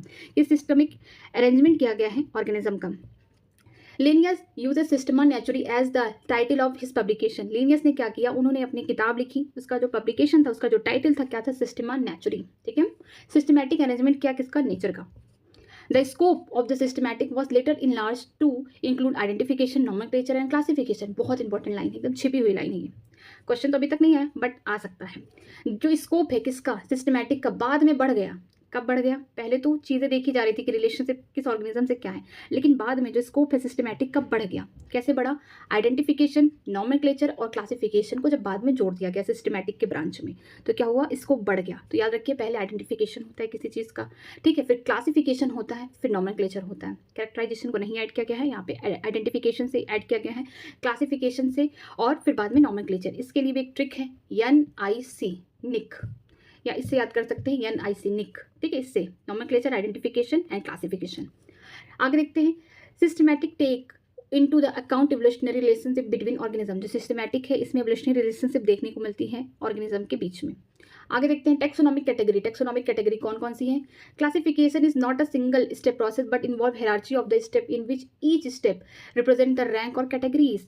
जो क्लासिफिकेशन है कोई सिंगल स्टेप प्रोसेस नहीं है, इसमें हायरार्की ऑफ बोल सकते हैं स्टेप है, ढेर सारे स्टेप यहाँ पे देखने को मिलते हैं और हर एक स्टेप पे एक रैंक दिया गया है कैटेगरी को। ठीक है, तो ये क्या है, बोल सकते हैं कि सिंगल स्टेप नहीं है, यहाँ पे कई सारे मल्टीपल स्टेप है, यहाँ पे हायरार्की बन रहा है। ठीक है, और यहाँ पे हर एक टेक्सा को या फिर उसको क्या दिया गया है, हर एक कैटेगरी को एक रैंक दिया गया उसको रिप्रेजेंट करने के लिए।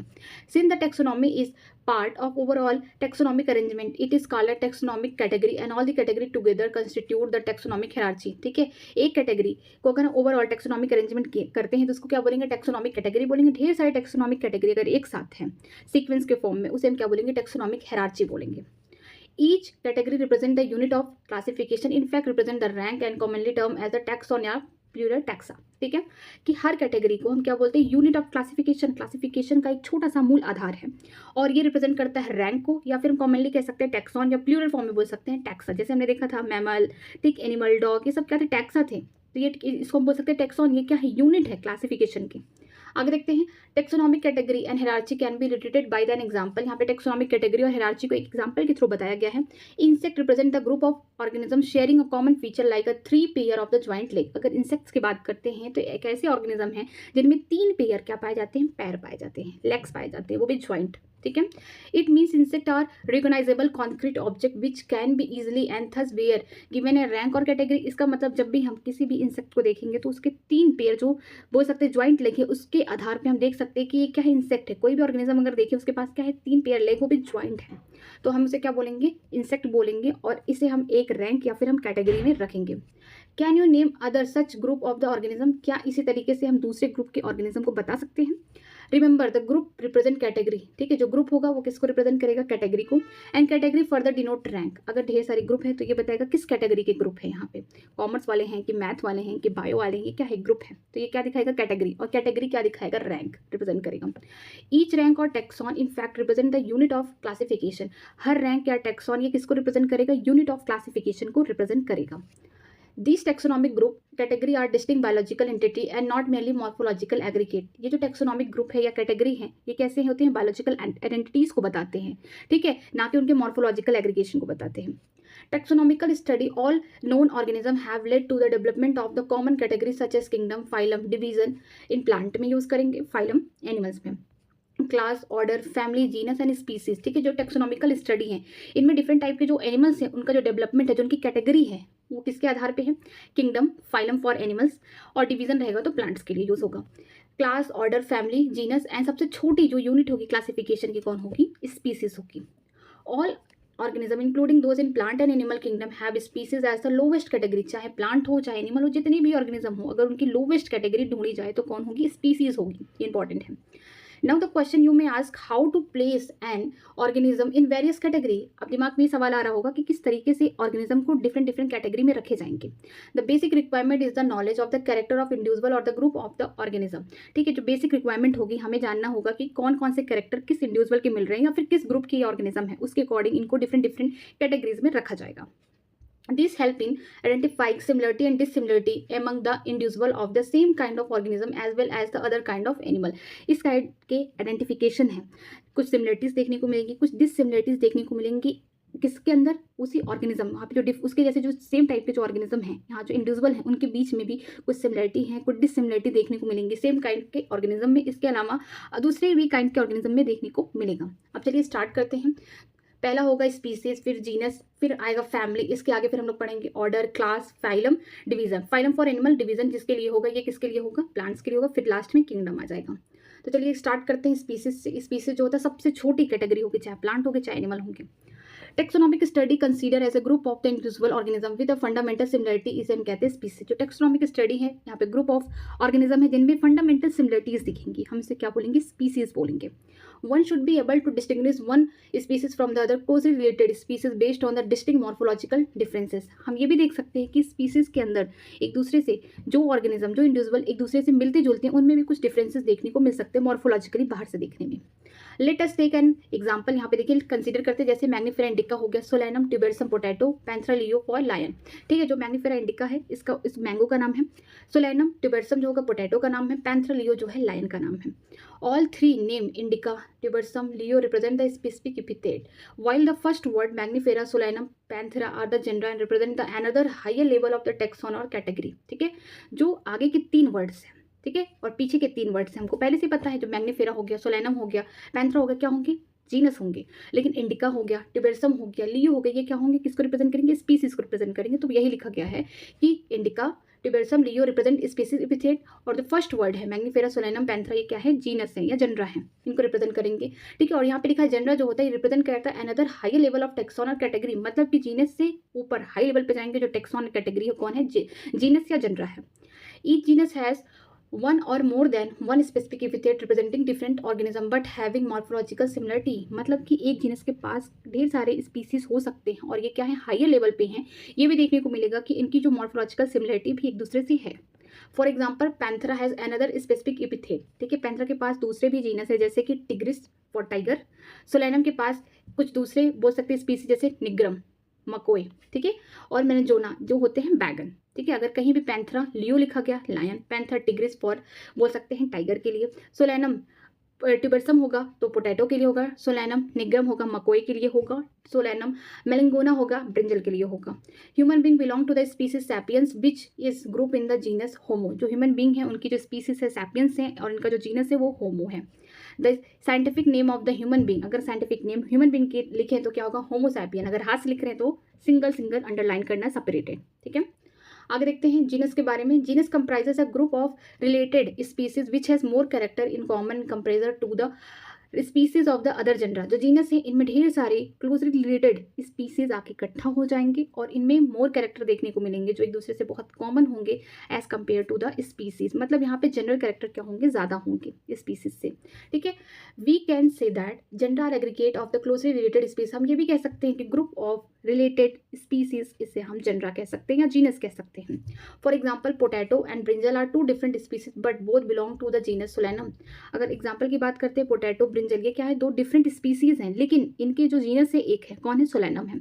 अगर हम बात करते हैं लायन की, जिसे बोलेंगे पैंथेरा लियो। ठीक है, लेपर्ड की बात करते हैं पैंथेरा पार्डस हो गया, टाइगर की बात करते हैं Panthera tigris with several common feature all species of the genus Panthera. ठीक है, यहाँ पे कुछ कॉमन, यहाँ पे कुछ फीचर्स देखने को मिलेंगे जैसे लायन में, ठीक है, लेपर्ड में, टाइगर में। इनकी जीनस क्या है, सेम है पैंथेरा बट स्पीसीज क्या है, डिफरेंट है। This genus differ from another genus Felis which indicate the cat. ये दूसरे जीनस से डिफर करेंगे। जैसे हम बात करते हैं कैट की जो जीनस है उसका नाम है फेलिश है। ठीक है, ये इंपॉर्टेंट है। फैमिली की बात करते हैं। In next category family has a group of related genera but still less number of similarity as compare to the genus and species. Family क्या है, यहाँ पे जितनी भी क्लोजली रिलेटेड जीनस आ जाएंगे एक साथ, इन्हें फैमिली कहते हैं। बट यहाँ पे बोल सकते हैं जो सिमिलरिटीज है एज कम्पेयर टू जीनस और स्पीसीज यहाँ पे कम होगा। Families are characterize on the base of both vegetative and reproductive feature of the plant species. अगर हम प्लांट की फैमिली की बात करते हैं तो यहाँ पे क्या देखेंगे, जो कैरेक्टरिस्टिक वेजिटेटिव हो गया कि किस तरीके से अरेंजमेंट है प्लांट्स के लीफ, यहाँ पे फीमेल मेल का जो भी स्ट्रक्चर है फ्लावर के अंदर, ये सारे स्ट्रक्चर को देखेंगे। साथ में जो भी रिप्रोडक्टिव फीचर्स है ये भी यहाँ पे देखेंगे प्लांट के लिए, ये कैरेक्टर अपनाए जाएंगे। Among plant for example 3 different genera Solanum, Petunia, Datura are place in the family Solanaceae. ठीक है, अगर प्लांट्स की बात करते हैं यहाँ पे डिफरेंट जीनस दिए गए हैं या जनरा दिए गए हैं, जैसे कि सोलैनम हो गया, पिट्यूनिया हो गया, धतूरा हो गया, गया, इनको साथ में रखा गया किस फैमिली में, सोलोनेसी में, ठीक है। Among animal, for example, genus Panthera comprises the lion, tiger, leopard is put along with the genus Felis cat in the family Felidae। ठीक है, अगर दूसरे ऑर्गेनिज्म की बात करेंगे जैसे कि जीनस पैंथरा हो गया, पैंथरा के अंदर कौन कौन से आएंगे, लायन आएंगे, टाइगर आएंगे, लेपर्ड आएंगे, इनको एक साथ रखा गया एक जीनस के अंदर। लेकिन अगर हम बात करते हैं कैट की, कैट का जो बोल सकते हैं यहाँ पे जीनस होगा फेलिश होगा, फैमिली क्या होगी, फेलिडी होगी। सबसे खास बात फैमिली में क्या होती है, जैसे देखिए फेलिस कैट है तो कैट की जो फैमिली है फेलिडी है, तो जो फैमिली होगी लास्ट में ए लग जाएगा, एडी लग जाएगा, ठीक है। Similarly if you observe the feature of the cat and dog you will find some similarity and some differences as well. ठीक है, अगर आप कैट और डॉग को देखेंगे कुछ सिमिलरिटी भी देखने को मिलेगी, कुछ डिफरेंसेस भी देखने को मिलेंगे। They are separated into two different family, Felidae and Canidae respectively. अगर हम बात करते हैं कैट की फैमिली का, उसका नाम क्या होगा, फेलिडी होगा, डॉग की फैमिली का नाम कैनेडी होगा, ठीक है। आगे चलते हैं, आगे है ऑर्डर। ऑर्डर के बारे में देखते हैं। You have seen earlier that the category like species, genus, family are based on the number of similar character. अभी हमने पढ़ा चाहे स्पीसीज, जीनस हो या फिर फैमिली, इनमें कुछ सिमिलर कैरेक्टर के आधार पर इनको डिवाइड किया गया है। लेकिन generally order and other higher taxonomic category are identify based on the aggregate of the character. अगर हम ऑर्डर या फिर उसके आगे जो टेक्सोनॉमिक कैटेगरी उनके बारे में पढ़ेंगे तो यहाँ पे हम आइडेंटिफाई एक कैरेक्टर के आधार पे नहीं करेंगे, यहाँ पे एग्रीगेट ऑफ कैरेक्टर मीन्स हम बोल सकते हैं ग्रुप ऑफ कैरेक्टर के अकॉर्डिंग हम यहाँ पे डिफरेंशिएट करेंगे। Order being a higher category is assemblage of the family which exhibit a few similar character. जो ऑर्डर होते हैं ये हायर कैटेगरी होते हैं, इनमें फैमिली का असेंबलेज होगा, मीन्स यहाँ बोल सकते हैं ग्रुप ऑफ फैमिली एक साथ होंगी जिसमें क्या होगा, फ्यू कैरेक्टर मिलेंगे एक दूसरे से। The similar character are less in number as compared to different genre including in the family। जो सिमिलर कैरेक्टर होंगे इनमें लेस होंगे, बहुत कम होंगे as compare to different genera में। जैसे जेनरा अभी हमने यहाँ देखा कि फैमिली में जैसे जेनरा यहाँ पे देखिए पेट्यूनिया, धतूरा हो गया, सोलैनम, ये क्या डिफरेंट डिफरेंट जेनरा है। इनमें क्या होगा कि सिमिलरिटीज ज़्यादा होंगी, फैमिली तक आते आते सिमिलरिटीज कम होगी। वैसे ही जब हम ऑर्डर के पास आएंगे तो यहाँ पे भी क्या होगी, फैमिलीज में जो सिमिलरिटीज थी यहाँ पे और कम हो जाएंगी, किसमें, ऑर्डर्स में कम हो जाएंगी। आगे देखते हैं, plant families like Convolvulaceae, Solanaceae are included in the order Polemoniales based on the floral characters. ठीक है, अगर प्लांट की फैमिलीज की बात करते हैं, कोनोबुलेसी हो गया, सोलोनेसी हो गया, इनको किस ऑर्डर में रखा गया है, जैसे इसका नाम है पॉलीमोनियल्स। ठीक है, किसके आधार पर रखा गया, फ्लोरल कैरेक्टर के आधार पर रखा गया, ये इंपॉर्टेंट है। द एनिमल ऑफ ऑर्डर, अगर हम एनिमल का ऑर्डर देख रहे हैं तो किसका, कॉर्निओरा, ऑर्डर का नाम क्या है, कॉर्निओरा है। इनमें कौन कौन सी फैमिली आ रही है, फेलिडी और Canidae. Felidae for cat, Canidae for dogs, मतलब कि जो डॉग्स की फैमिली है किस ऑर्डर में आ रही है, कॉर्निओरा में आ रही है। नेक्स्ट चलते हैं, class. This category include the related order. ठीक है, इनमें भी क्या होगा कि ढेर सारे ऑर्डर्स एक साथ इकट्ठा हो जाएंगे तो क्लास बन जाएंगे। For example order Primata comprises monkey, gorilla, gibbon are placed in class Mammalia along with other order Corneora that include the animal like cat, tiger, dog। ठीक है, class Mammalia has other order also. ठीक है, अगर हम बात करते हैं class की तो क्लास में रिलेटेड ऑर्डर रखे जाते हैं। अगर ऑर्डर प्राइमेट्स की बात करते हैं, प्राइमेटा की बात करते हैं, इसमें मंकी आएगा, गोरिल्ला आएगा, गिबन आएगा। ठीक है, अब क्लास कौन होंगे, मैमेलिया होंगे। मैमेलिया के पास इसके अलावा भी ऑर्डर होंगे। ठीक है, मैमेलिया क्या है, एक क्लास है। अब इसके अलावा भी ऑर्डर कौन से होंगे, जैसे कार्निओरा हो गए, कार्निओरा में कौन आएंगे, जैसे फैमिली कौन थी, फेलिडी, कैनेडी थी। यहाँ पे जैसे एनिमल हो गया, टाइगर, कैट, डॉग्स, ये सब आएंगे। इसके अलावा जो क्लास मैमेलिया इसके पास और भी ऑर्डर हैं। ठीक है, तो याद रखिएगा कि अगर कार्निओरा ऑर्डर आ रहा है तो इस पे जो भी होंगे एनिमल्स कौन आएंगे, टाइगर, कैट, डॉग्स आएंगे। फैमिली होगी कैनेडी, फेनेडी होगी। ठीक है, फेलिडी। अगर हम बात करते हैं मैमेलिया क्लास से, इसके अलावा इसमें और दूसरे ऑर्डर जैसे प्राइमेटा, प्राइमेटा में कौन कौन से बोल सकते हैं ऑर्गेनिज्म आए हैं, मंकी, गोरिल्ला, गिबन आ जाएंगे। फाइलम पे चलते हैं। Phylum classes comprises the animal like fishes, amphibians, reptile, birds along with the mammal constitute the next higher category called phylum. ठीक है, फाइलम में क्या होंगे, ढेर सारे क्लासेस इकट्ठा हो जाएंगे, एनिमल्स के क्लासेस। क्यों बोला गया है, क्योंकि फाइलम शब्द इस्तेमाल नहीं किया जाता है प्लांट में, वहाँ पे क्या यूज़ होता है, डिवीजन होता है। ठीक है, तो अगर क्लासेस का इकट्ठा कर दिया जाए एनिमल्स में, लेकिन fish, amphibian, reptile, birds along with mammal, ये सब क्या है, ये हायर कैटेगरी को रिप्रेजेंट करते हैं, जैसे कि phylum. All these based on the common feature like presence of notochord and the dorsal hollow neural system are included in the phylum Chordata. ठीक है, ये सारी जितनी भी ऑर्गेनिज्म एक साथ रखे गए, जितने भी एनिमल एक साथ रखे गए, किसके आधार पर रखे गए हैं, कि सबके पास एक कॉमन फीचर है, कि सबके पास नोटोकॉर्ड प्रेजेंट है। इसके अलावा डॉर्सल हॉलो न्यूरल सिस्टम, मतलब पीछे की साइड इनके पास एक हड्डी है या फिर बोल सकते हैं न्यूरल सिस्टम है जो कैसा है, हॉलो है। ठीक है, ये किस फाइलम के अंदर रखे गए हैं, बोल सकते हैं कॉर्डेटा में। इन केस ऑफ प्लांट, ये इंपॉर्टेंट है। प्लांट के केस में classes with few similar character are assign to higher category called division. कि जो क्लासेस हैं इनको, इनके पास फ्यू सिमिलर कैरेक्टर कहाँ पे एक साथ रखे जाते हैं, फाइलम शब्द नहीं, डिवीजन में रखे जाते हैं। ठीक है, किंगडम की बात करते हैं। All the animal belonging to various phyla और assign to the highest category called the kingdom Animalia in the classification system of the animals. ठीक है, जितने भी एनिमल होंगे डिफरेंट डिफरेंट फाइलम से बिलोंग कर रहे होंगे, एक हाईएस्ट सबसे बड़ी जो कैटेगरी होगी क्लासिफिकेशन की एनिमल में, उसमें रखे जाएंगे, that is kingdom Animalia. Kingdom Plantae की बात कर लेते हैं, कुछ पेड़ पौधों के बारे में बात कर लेते हैं। Kingdom Plantae on the other hand is the distinct and comprising the all the plant from the various division. ठीक है, डिफरेंट डिफरेंट डिवीजन के जितने भी प्लांट्स हैं उनको एक बड़े से किंगडम में रखा गया है, बड़े से बोल सकते हैं कैटेगरी में रखा गया, जिनका नाम प्लांटी। ठीक है, आगे देखते हैं। Hence for we will refer to these two group of the animal and plant kingdom. अब हम इनके बारे में देखते हैं कि जो दो ग्रुप है प्लांट और एनिमल किंगडम, इनके बारे में देखते हैं। The taxonomic category from the species to kingdom have been shown ascending order starting with species, figure 1.1। जो टेक्सोनॉमिक कैटेगरी है छोटे से बड़े तक जा रही है, मींस असेंडिंग ऑर्डर में छोटे से बड़े कैटेगरी में जा रही है, मींस स्पीसीज से कहां तक, किंगडम तक जा रही है। यहाँ पे देखिए इसका एक स्ट्रक्चर बना है।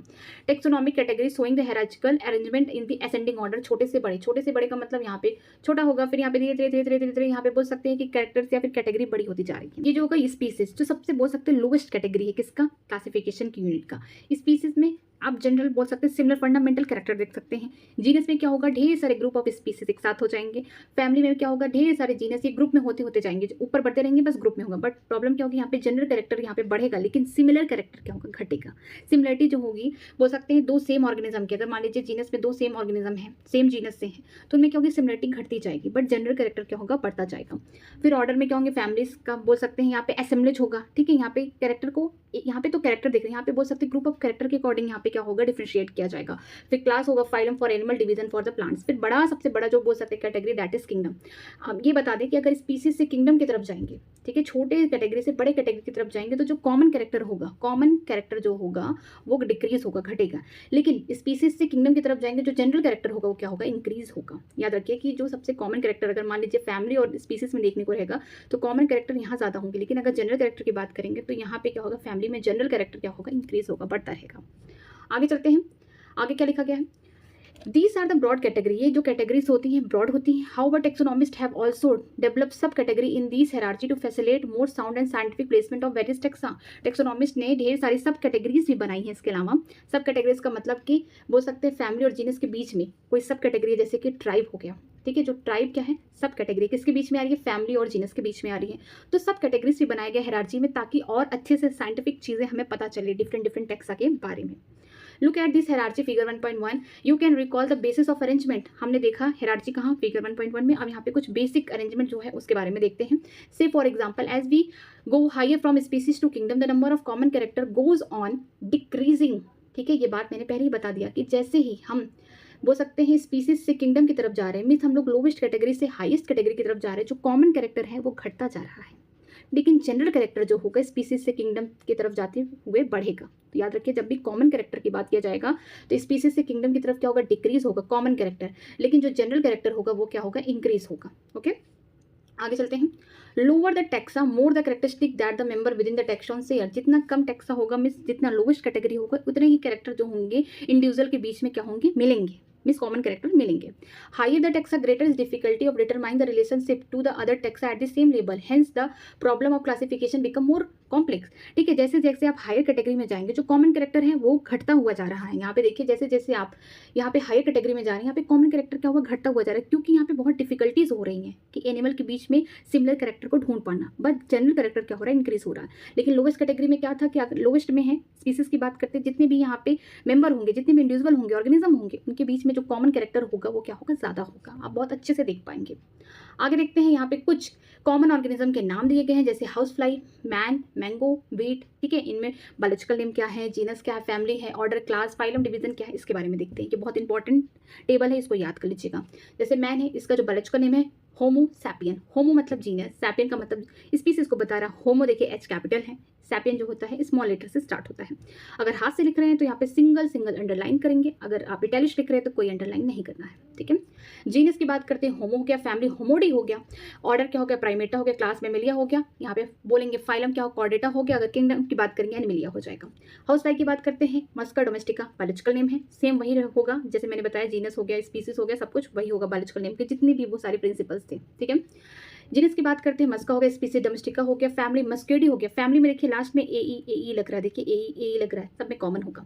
ऑर्डर की बात करते हैं, टिप्थेरा हो गया, क्लास इंसेक्टा हो गया, फाइलम जो होगा आर्थ्रोपोडा होगा, किंगडम एनिमेलिया होगा। मैंगो की बात करेंगे, मैग्नीफेरा इंडिका। ठीक है, जीनस होगा मैग्नीफेरा, इंडिका जो होगा स्पीसीज होगा। फैमिली की बात करेंगे, एनाकार्डेसी होगा। ऑर्डर की बात करते हैं, स्पेंडेल्स हो गया। यहाँ पे क्लास की बात करते हैं, जब आम खाते हैं उसके 2 कॉटिलिडन होते हैं, तो इसके अकॉर्डिंग क्या हो गया इनका क्लास, डाइकॉटिलिडनी हो गया। डिवीजन देखेंगे, फाइलम नहीं, प्लांट है ना। डिवीजन क्या हो गया, एंजियोस्पर्मी हो गया, और अगर किंगडम की बात करते हैं तो प्लांटी हो गया। वीट की बात करते हैं, इसका बायोलॉजिकल नेम क्या है? ट्रिटिकम एस्टिवियम। जो ट्रिटिकम है ये क्या है? जीनस है। एस्टिवियम क्या हो गया? स्पीसीज हो गया। फैमिली की बात करते हैं, पोएसी हो गया, सब में ए लास्ट में है। ऑर्डर की बात करते हैं, पोएल्स हो गया। यहाँ पे क्लास की बात करते हैं, इनमें एक कॉटिलिडन पाया जाएगा वीट में, तो क्या हो गया? मोनोकॉटिलिडन हो गया। डिवीजन की बात करेंगे, प्लांट है तो एंजियोस्पर्मी हो गया। अगर हम बात करते हैं किंगडम की तो हो गया प्लांटी। ठीक है, बॉक्स इंपॉर्टेंट है, ये तो नहीं आएगा, ये कट चुका है सिलेबस से, टेक्सोनॉमिकल एड। तो अब चलिए समरी पे चलते हैं, चैप्टर तो एंड हो गया, अब चलिए समरी पे चलते हैं। समरी में क्या दिया गया है देखिए, the living world is rich in varieties. Living world में बहुत डिफरेंट टाइप की वराइटीज है, डिफरेंट टाइप के प्लांट्स, एनिमल, डिफरेंट टाइप के माइक्रोब्स, बहुत कुछ प्रेजेंट है। ठीक है, million of the plant animal have been identified describe but large number of still remain unknown. ठीक है, मिलियंस ऑफ प्लांट एनिमल को डिस्क्राइब किया गया है, उनको आइडेंटिफाई किया गया है, लेकिन अभी भी बहुत लार्ज नंबर पे बहुत सारे प्लांट्स एनिमल अभी बाकी हैं, उनको डिस्क्राइब करना, उनको ढूंढना। ठीक है, the very range of organism in term of size, color, habitat, physiological, morphological feature make us seek the defining characteristic of the living organism। ठीक है, जितनी भी ऑर्गेनिज्म है सबका साइज अलग है, कलर अलग है, हैबिटेट अलग है, फिजियोलॉजिकल, मॉर्फोलॉजिकल फीचर क्या क्या सबके अलग हैं, सबके सब बोल सकते हैं, सबके डिफरेंट डिफरेंट यहाँ पे कैरेक्टरिस्टिक देखने को मिलेंगे जो अर्थ पे रहते हैं organism. In order to facilitate the study of the kind of the diversity of the organism, biologist have involve certain rule and principle for identification, nomenclature and classification of the organism. ठीक है, different type के यहाँ पे organism present है, इनका नाम भी different different होता है, लोकल नेम से जाने जाते हैं। तो बायोलॉजिस्ट ने सोचा कि जितने भी ऑर्गेनिज्म पूरे तरीके से खोज लिए गए हैं उनको आइडेंटिफाई अच्छे से किया। ठीक है, उनका क्लासीफाई के बाद में उनका नॉमेनक्लेचर किया, ताकि किसी भी ऑर्गेनिज्म को all over the world universe में एक नाम से जाना जाए।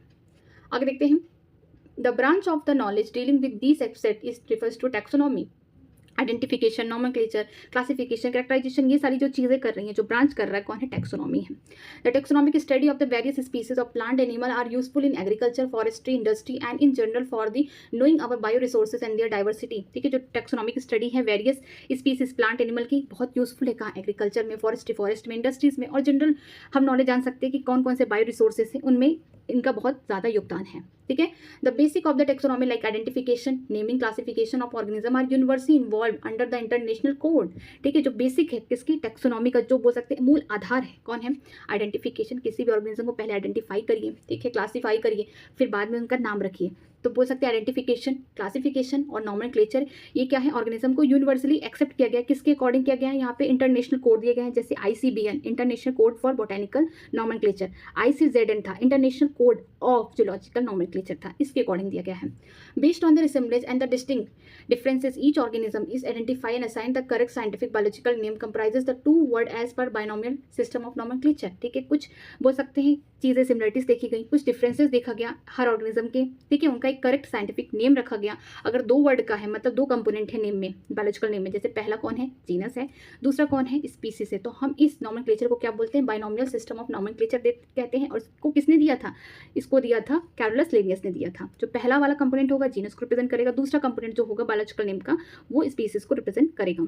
आगे देखते हैं, an organism represent occupy a place और position in the system of classification. कोई ऑर्गेनिज्म है जो कि ऑक्यूपाई करता है प्लेस या पोजीशन किसी भी सिस्टम में, क्लासिफिकेशन के सिस्टम में, हम उसे क्या बोलते हैं? रैंक या कैटेगरी बोलते हैं। ठीक है, there are many category or rank are generally refers to as a taxonomic category or taxa. ठीक है, हम बोल सकते हैं कि टेक्सोनॉमिक कैटेगरी में डिफरेंट डिफरेंट टाइप की कैटेगरी है, रैंक है। ठीक है, या टेक्सा दिए गए हैं, इसे हम क्या बोलेंगे? टेक्सोनॉमिक कैटेगरी बोलेंगे। ठीक है, जैसे कि अभी एग्जाम्पल था डॉग, मैमल, एनिमल। डॉग क्या एक डिफरेंट टेक्सा है, फिर डॉग मैमल में आता है। ठीक है, उसका क्लास मैमल है, तो मैमल क्या है? Different taxa. और जो मैमल है किस किंगडम में आ रहा है? एनिमल किंगडम में आ रहा है, तो ये डिफरेंट टेक्सा है। तो आप देख रहे हैं कि यहाँ जो कैटेगरी है ये different different taxa different different level पे देखने को मिल रहे हैं।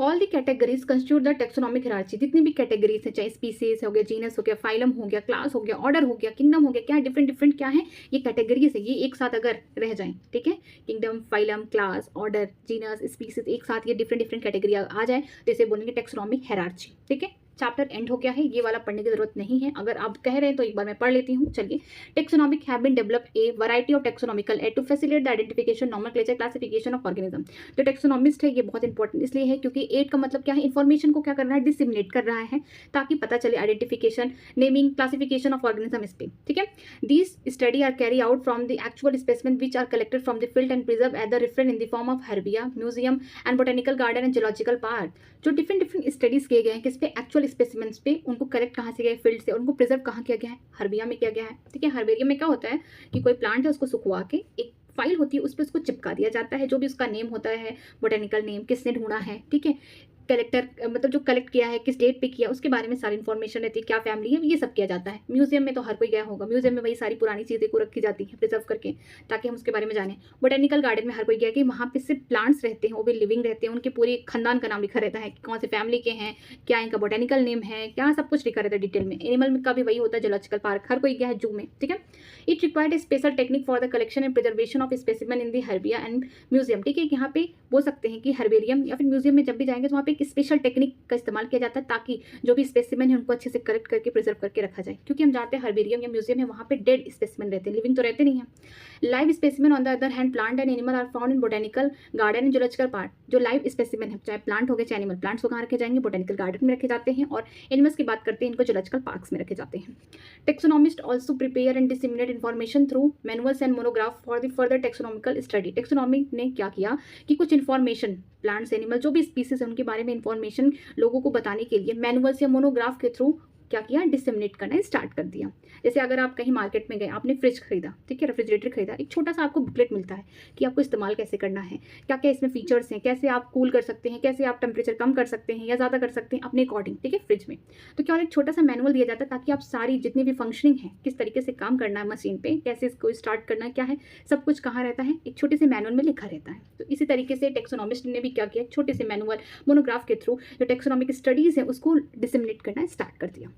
Taxonomic key are the tool that help in identification based on the characteristic. जो टेक्सोनॉमिकल कीज होते हैं वो क्या होते हैं, एक ऐसे टूल होते हैं जो आइडेंटिफिकेशन करते हैं ऑर्गेनिज्म में सिमिलर डिसिमिलर दोनों के हिसाब से, और ये किसके आधार पे होते हैं, कैरेक्टरिस्टिक के आधार पे होते हैं, ठीक है। तो अब समरी भी खत्म हो चुका है, कुछ क्वेश्चन भी दिए गए हैं, ठीक है, आप क्वेश्चन करिए। जैसे यहाँ पे देखिए 7th क्वेश्चन में, can you identify the correct sequence of taxonomic category. क्या आप यहाँ से सीक्वेंस को देख के बता सकते हैं कि कौन सा सही है। स्पीसीज ठीक है, ऑर्डर ये भी ठीक है, फाइलम ठीक है, किंगडम ठीक है, मीन्स फर्स्ट वाला तो सही हुआ, मतलब हम कहाँ असेंडिंग ऑर्डर में बढ़ रहे हैं, ठीक है। अब देखिए जीनस पहले आ गया, स्पीसीज बाद में आए, तो ये क्या हो गया, रॉन्ग हो गया, क्योंकि सबसे छोटा या लोवेस्ट कैटेगरी कौन सा है, स्पीसीज है। अब देखते हैं सी वाला, स्पीसीज, जीनस, ऑर्डर, फाइलम, ये भी सही है, मतलब ए और सी क्या है, करेक्ट है। बाकी और भी क्वेश्चन दिए गए हैं। अगर आपको किसी भी लाइन में, किसी भी पैराग्राफ में कोई भी डाउट है तो प्लीज़ कमेंट सेक्शन में कमेंट करके बताइएगा। अगर आपके पास नई एनसीईआरटी तो अपनी एनसीईआरटी से पढ़िए, अगर नहीं है तो इसका पीडीएफ आपको मेरे टेलीग्राम चैनल पे मिल जाएगा। ये नई एनसीईआरटी नहीं है, ये पुरानी एनसीईआरटी में पढ़ाई हूँ, क्योंकि व्हाट इज लिविंग जो है वो नई एनसीईआरटी में नहीं था, ठीक है। तो अगर आपके पास नई एनसीईआरटी है तो उससे पढ़िए, नहीं तो जो पार्ट एडेड हुए हैं वो वाला पार्ट मैं अपने टेलीग्राम चैनल पर डाल दूंगी, ठीक है। अगर वीडियो अच्छी लग रही हो तो प्लीज़ लाइक करिएगा, हो सके अपने फ्रेंड को भी शेयर करिएगा, और सब्सक्राइब करना चैनल को मत भूलिएगा। आज की क्लास यहीं तक, थैंक यू वेरी मच।